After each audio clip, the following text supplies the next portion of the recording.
Ćao svima ljudi, dobrodošli u novi video na mom kanalu. Ljudi, danas ću da vam pokažem kako da skinete i instalirate miriles action 1.11.0 sa krekom, znači bez loga. Odete link koji ću vam ostaviti u deskripciji i kliknete download. Sada vam se to snima. Ne snimam, skidam. Sačekat ćemo da se skine. Sačekat ćemo da se skine.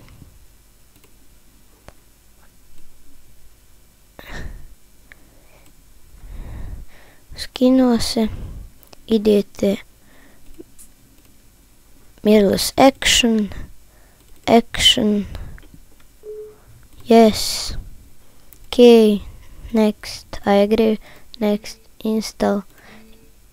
Ja ga neću skidati zato što ga već imam. I sad ljudi, kako da ubacite crack? Kliknete, ovakav će vam se prikazati ikonce na desktopu. Kliknete open file location. Vidite ovo što piše crack. Vi samo ovo dvoje stavite ovdje. Copy and replace. Kontinuitet. Toga ja već imam, zato ne mogu. Ništa ljudi, to bi bilo to što se tiče ovog klipa. Vidimo se u nekom sljedećem. Lajkajte video, šerujte i subscribeujte se na moj kanal. Ćao!